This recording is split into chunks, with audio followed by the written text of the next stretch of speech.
राजस्थान विधानसभा अध्यक्ष वासुदेव देवनानी की पत्नी इंदिरा देवनानी को श्रद्धांजलि देने के लिए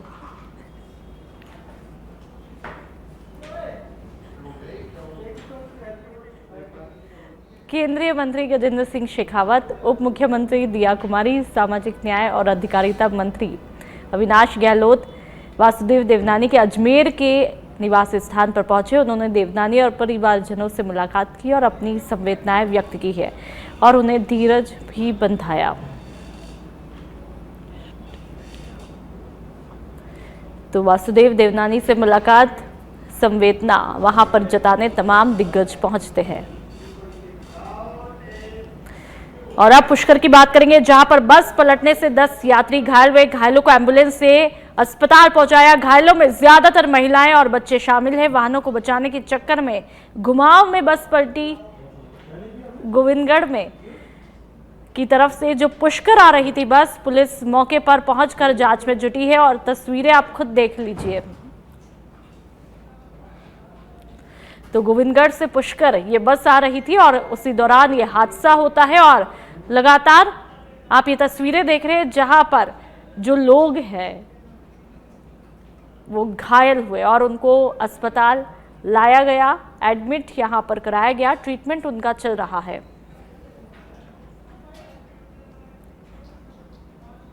पुलिस पूरी तरह से मौके पर पहुंचकर तफ्तीश में जुटी हुई है। बस यहां पर पलट जाती है पुष्कर के अंतर्गत और 10 यात्री घायल हुए। और अब जयपुर की बात करेंगे, जहां पर चाइनीज मांझे को लेकर के आदेश जारी किया गया। पुलिस आयुक्तालय जयपुर महानगर की सीमा में मांझे की खरीद, बिक्री और उपयोग पर पूर्ण प्रतिबंध यहां पर लगाया। अतिरिक्त पुलिस आयुक्त डॉक्टर राजीव पचार ने आदेश दिया। आदेश 12 नवंबर 2025 से 8 जनवरी 2026 तक, इससे पहले निरस्त किए जाने पर उस दिनांक तक प्रभावशाली रहेगा।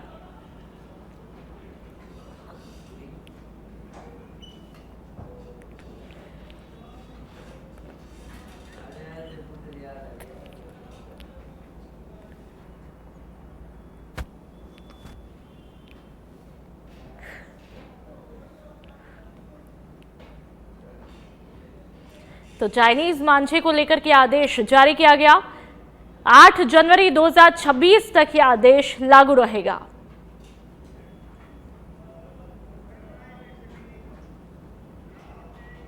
और अब पुष्कर की बात करेंगे, जहां पर दिल्ली ब्लास्ट के बाद में राजस्थान में हाई अलर्ट जारी कर दिया। इजरायली धर्मस्थल और ब्रह्मा मंदिर पर सुरक्षा बढ़ा दी गई। थाना अधिकारी विक्रम सिंह ने सुरक्षा कर्मियों को अलर्ट कर दिया है।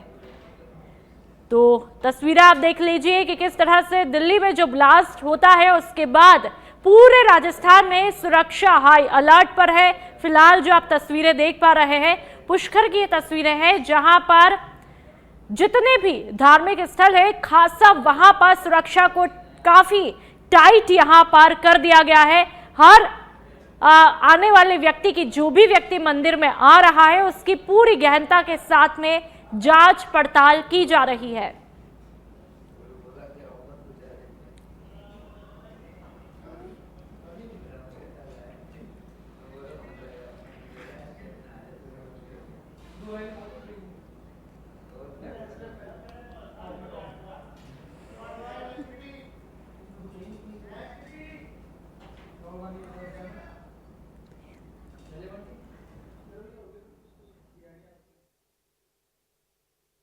देख पा रहे हैं और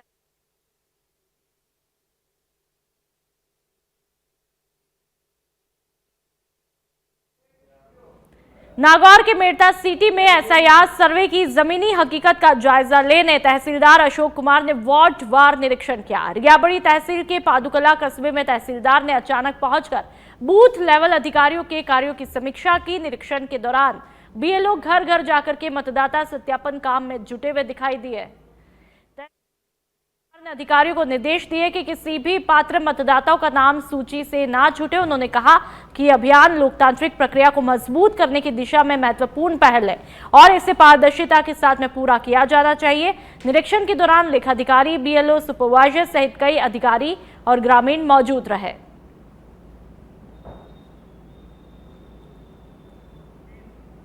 तो लगातार तस्वीरें नागौर की आप देख सकते हैं, जहां पर एसआईआर सर्वे की जमीनी हकीकत देखने को मिली है। निरीक्षण यहां पर वार्ड वार शुरू किया गया और मतदाता सूची सत्यापन में तेजी देखने को मिलती है। आप देख सकते हैं तहसीलदार ने एसआईआर सर्वे की जमीनी हकीकत को जाना है। ग्राउंड पे आखिरकार एसआईआर की रियलिटी क्या है, वो तस्वीरें यहां पर देखने की कोशिश की गई है और सत्यापन में अब काफी तेजी भी देखने को मिल रही है। हकीकत क्या कुछ है उसको देखा जा रहा है, परखा जा रहा है।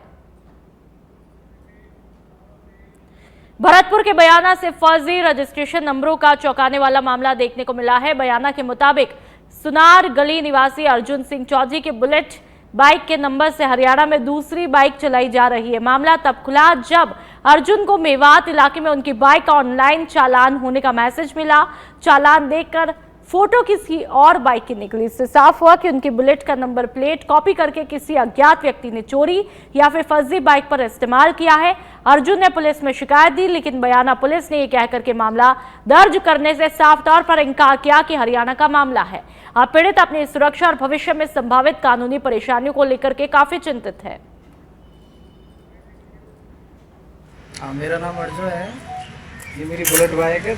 6 नवंबर 2025 को 2:14 पे मेरे मोबाइल नंबर पे एक चालान आया था, जो कि किसी और मतलब मेरी बाइक का नंबर किसी और मोटरसाइकिल पे लगा हुआ है। मेवात जिले की बाइक थी वो, उसका चालान कटा हुआ मेरे नंबर पे आया वो। और पुलिस को मैंने सूचना दी, पुलिस वाले लेने से मना कर रहे हैं, वो फर्जी चालान है। बाइक मेरी यहीं पे ही है और किसी और नंबर पे मेरी बाइक का नंबर लगा हुआ है किसी बाइक पे, और पुलिस वाले ये कह रहे हैं कि तुम वहीं जाओ, वहीं अपनी शिकायत दर्ज कराओ। और मेरी वहाँ के भी एक अधिकारी से बात हुई, उसने ये कहा कि अपने थाने वालों से ही बात करो, वो मुझसे बात करें।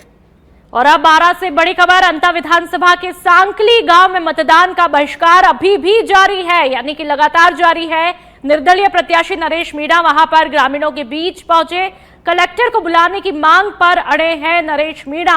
नरेश मीणा ने कहा कि जब तक कलेक्टर नहीं आता मैं कहीं नहीं जाऊंगा। तो लगातार आपको ये बता रहे हैं कि सुबह भी ये तस्वीरें आपको कुछ देर पहले हमने दिखाई कि एक जगह पर, एक मतदान केंद्र पर जो कि सांकली गांव है, वहां पर ग्रामीण मतदान का ही विरोध कर रहे हैं। और ऐसे में अब उनके बीच में नरेश मीणा यहां पर पहुंचते हैं और कलेक्टर को बुलाने की मांग पर अड़े रहते हैं। आप खुद देख लीजिए, नरेश मीणा जो कि निर्दलीय के तौर पर मैदान में उतर चुके हैं और यहां पर 12 में पहुंचे हैं, जो सांकली विधानसभा वहां पर पहुंचे हैं, गांव में जहां पर मतदान का बहिष्कार लगातार सुबह से ही किया जा रहा था। लोगों का गुस्सा है और उनका कहना है कि सड़कें नहीं बनी है और भी दूसरी समस्याएं हैं, उसको लेकर के लोग काफी यहां पर गुस्से में हैं। लेकिन फिर भी हम भी आपसे यही कहेंगे कि अपने मताधिकार का इस्तेमाल जरूर करें। विधानसभा उपचुनाव में ये सांकली गांव में जहां पर सवेरे 7 बजे से मतदान का बहिष्कार हो रहा है, क्योंकि एक तरफ तो भाजपा प्रत्याशी जो प्रधान रहे हैं उनकी ग्राम पंचायत समिति का गांव है, वहीं दूसरी ओर ये 2 बार मंत्री रहने के बावजूद प्रमोद जैन भाया, एक बार प्रभुलाल सैनी और 5 बार सांसद, फिर भी गांव में कोई विकास नहीं है। तो यहाँ के मतदाताओं ने आज सवेरे से मतदान का बहिष्कार कर रखा है, पर प्रशासनिक लाजमा अभी तक नहीं पहुंचा है। ये एक बड़ी बात है कि जब मतदान के महाकुंभ में ही प्रशासनिक अधिकारी गांव में नहीं पहुंच रहे हैं, तो फिर ये आम दिनों में कैसे प्रशासन जनता की सुध लेगा। वहीं दूसरी ओर निर्दलीय प्रत्याशी ने भी ग्रामीणों को मनाने की बात करी गई। अब ग्रामीण उन्होंने उनकी बात को भी अभी तक तो टाल रखा है और मतदान का बहिष्कार कर चुके, जबकि मतदान का मात्र 2 घंटे बचे हुए हैं। उसके बाद फिर मतदान का कोई महत्व नहीं रह जाएगा। अब गांव वाले मीटिंग करके देखेंगे कि मतदान करते हैं या नहीं करते हैं, या प्रशासन आता है या नहीं आता है। हरीश कुमार शर्मा, सच बेड़क 12।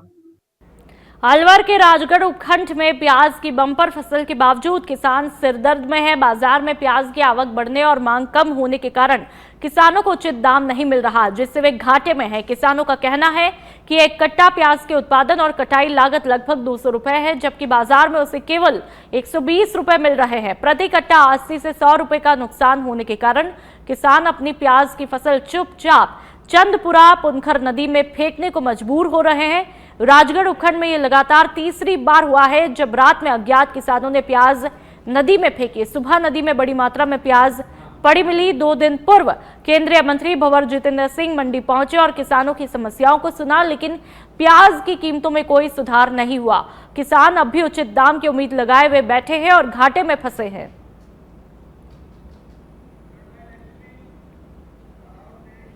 और अब आहोर की बात करेंगे, जहां पर पुलिस वृत्ताधिकारी अनिल पुरोहित का स्थानांतरण आहोर से बालोतरा होने पर थाना परिसर में विदाई समारोह रखा गया, जिसमें जालौर पुलिस अधीक्षक शैलेंद्र सिंह इंदोलिया और अतिरिक्त पुलिस अधीक्षक मोटाराम गोदारा और पद स्थापित डीएसपी दशरथ सिंह द्वारा डीएसपी अनिल पुरोहित को साफा और माला पहना करके विदाई दी। तो वहीं आहोर के नव पदस्थापन डीएसपी दशरथ सिंह का पदभार ग्रहण के बाद में सभी ने माला पहना करके स्वागत किया।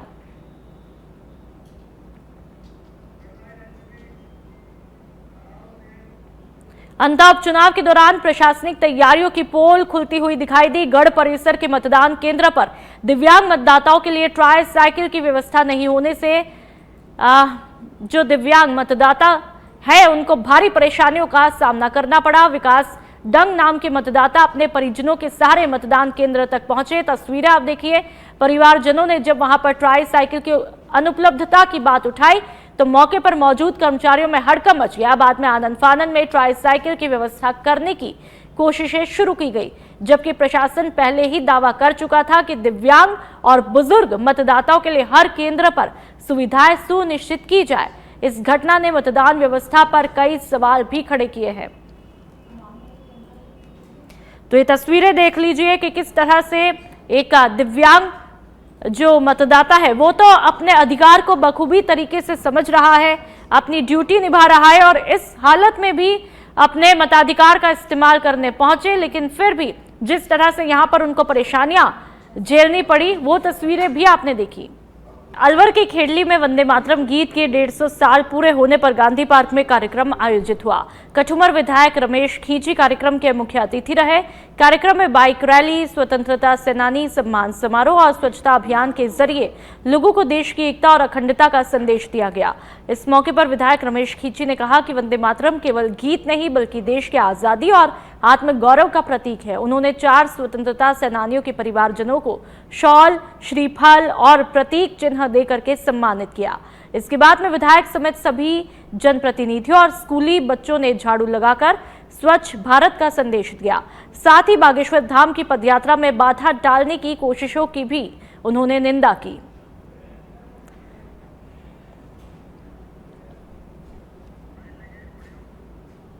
पूरे देश में हमारे पार्टी संगठन भारतीय जनता पार्टी और देश के यशस्वी प्रधानमंत्री नरेंद्र मोदी जी द्वारा वंदे मातरम गीत को 150 वर्ष होने पर हर नगर पालिका क्षेत्र में, हर गांव में, हर ढाणी में इस कार्यक्रम को अंजाम दिया गया है कि हम वंदे मातरम गीत का अपने आप में महत्व समझते हुए कि देश की आज़ादी के लिए ये गीत अपने आप में आज़ादी से पहले लोगों में जुनून भरने के लिए, लोगों में अपने आप में खून को फूलने के लिए हमारे जो 18 से 75 में इस गीत को लागू किया चटर्जी साहब ने, जो बहुत ही एक अच्छे साहित्यकार थे, उसी परिप्रेक्ष्य में आज हम देश में पूरे में 150वें वर्ष के वंदे मातरम गीत का आयोजन कर आने वाली पीढ़ी को। भरतपुर के बयाना में शिक्षा विभाग की तरफ से प्रबल राजस्थान प्रोग्राम के तहत ब्लॉक स्तरीय प्रतियोगिता का आयोजन किया गया। कार्यक्रम पीएम श्री राजकीय उच्च माध्यमिक विद्यालय आयोजित हुआ कार्यक्रम, जिसमें एकल नाटक और ग्रुप चर्चा जैसी प्रतियोगिताओं में छात्रों ने बढ़ चढ़ करके भाग लिया। मुख्य अतिथि के रूप में मुख्य ब्लॉक शिक्षा अधिकारी मनोरमा यादव शामिल रही। कार्यक्रम की अध्यक्षता प्रधानाचार्य श्रीधर सिंह गुर्जर ने की। स्थानीय विद्यालय की छात्रा महिमा गुर्जर और छात्र किशन ने अपने वर्ग में प्रथम स्थान प्राप्त किया। विजेता प्रतिभागियों को स्मृति चिन्ह और स्कूल बैग देकर के सम्मानित किया गया और अब उन्हें जिला स्तरीय प्रतियोगिता में भेजा भी जाएगा।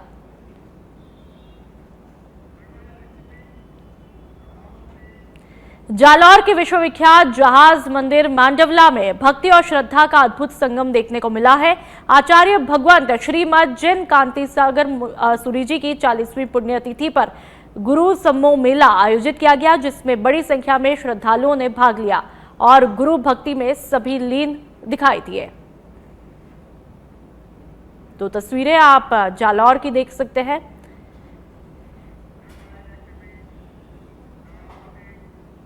सोशल मीडिया पर फॉलोअर्स बढ़ाने की होड़ अब खतरनाक मोड़ पर पहुंच चुकी है। जी हां, झुंझुनू जिले के बगड़ थाना इलाके में रहने वाले एक युवक ने इंस्टाग्राम पर फॉलोअर बढ़ाने के लिए पंखे से फंदा लगाकर के सुसाइड का प्रयास करते हुए एक रील बना डाली।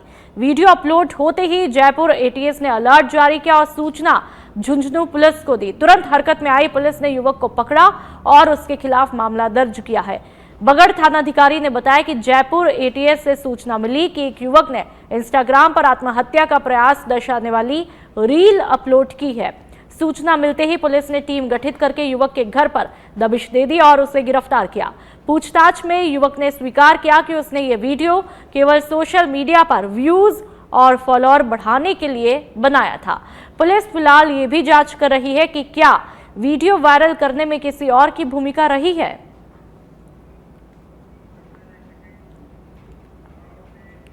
बाली थाना क्षेत्र के कोटवालियान गांव में खेत पर काम कर रहे बुजुर्ग की बाइक चोरी हुई।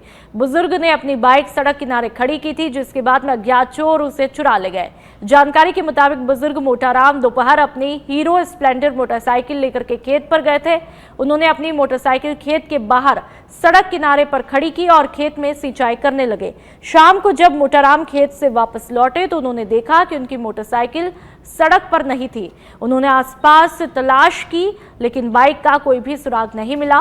पीड़ित मोटाराम ने पुलिस थाने में मुकदमा दर्ज किया। पुलिस मामले की तहकीकात में जुटी हुई है।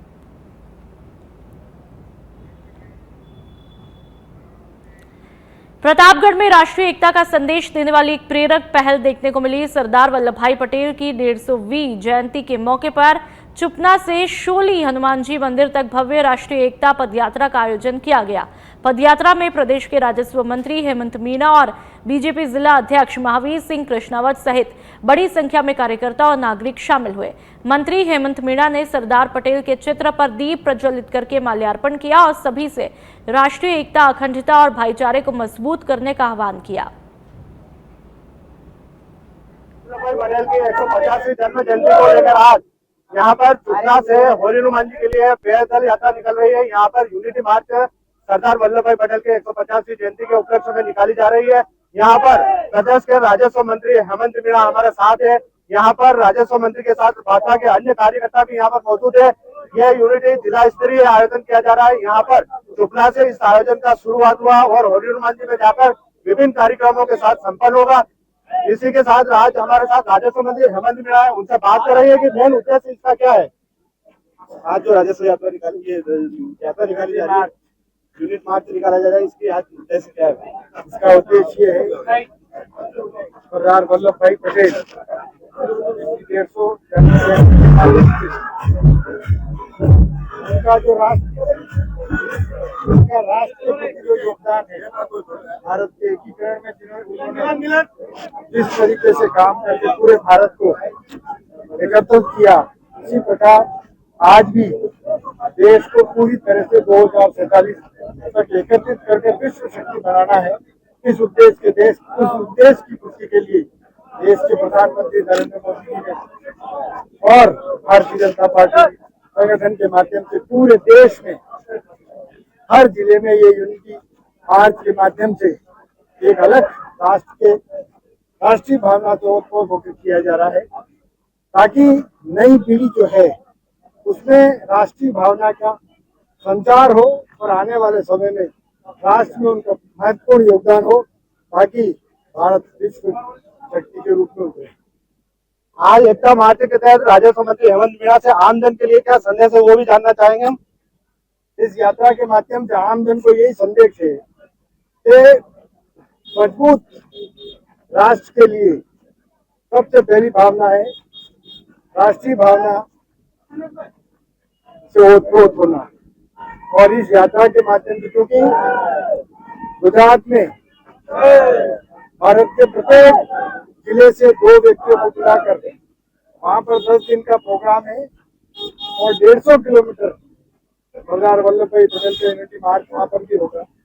और हर जिले में करके यही संदेश देना चाहते हैं कि राष्ट्र को मजबूत करने के लिए नई पीढ़ी को भी राष्ट्रीय भावना से उत्सुक करना चाहिए। आज चुपड़ा से निकाली गई एकता मार्च के तहत आज राजस्व मंत्री हेमंत मीणा के साथ सैकड़ों कार्यकर्ता यहाँ पर उनके साथ पद यात्रा निकाल रहे हैं, जो होरी हनुमान जी जाकर संपन्न होगी। इसका मेन उद्देश्य है कि राष्ट्रीय एकता यानी सरदार वल्लभ भाई पटेल की 150वीं जयंती के उपलक्ष्य में सभी देशवासियों को एक दौर में पहुंचना है। इसी के साथ यहाँ पर आज पैदल यात्रा का आयोजन किया गया, जिसे यह यात्रा होरी हनुमान जी में जाकर समाप्त होगी।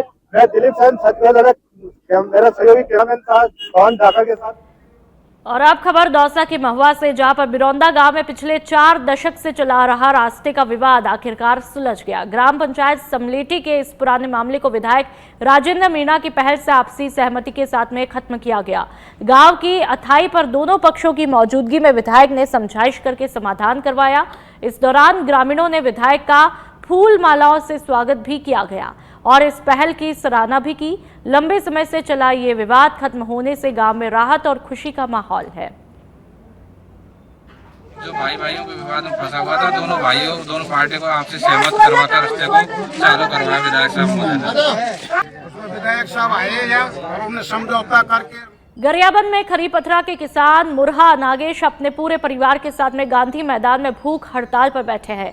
किसान का आरोप है कि अपनी ही जमीन पर अधिकार पाने के लिए वो परेशान हो रहा है।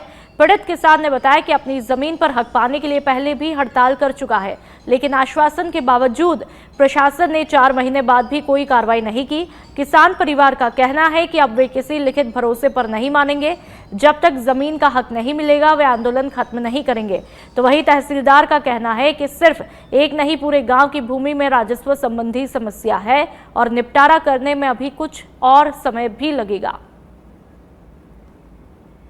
ये क्या है सर कि हम लोग के तहसीलदार एसडीएम ने कि जो धान बोए थे, पूरा स्टाफ गए थे वहाँ। तो स्टाफ जाने के बाद हम लोग धान बोए थे, तो धान बोने के बाद फिर क्या हो गया कि धान को चरा दिए हैं अभी विपक्ष पार्टी लोग। तो धान के चराने के बाद हम एसडीएम को बोले, तहसीलदार को बोले, तहसीलदार भी सुने नहीं किया, एसडीएम भी सुने नहीं किया।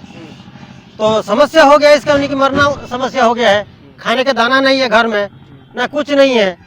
तो इसलिए हम लोग भूख हड़ताल में त्रुटि सुधार करने के लिए बैठे हैं। इनका जो है वो बंदोबस्त त्रुटि का मामला है और कलेक्टर महोदय के द्वारा जो है हम लोगों की 10 लोगों की टीम भेज दी गई है। हम जो 10 की टीम है ये खरीपथरा में हम गए थे सर्वे के लिए, क्योंकि उस दौरान फसल लगी हुई थी तो फील्ड वर्क संभव नहीं था। तो हमने एज अ टेबल में किनका नक्शे में त्रुटि है इसकी छानबीन की, इनकी जानकारी दी। इसके पश्चात अभी हम लोग नवंबर से जो है फील्ड में जाके फसल कटाई, चूँकि अभी 30% हो चुकी है।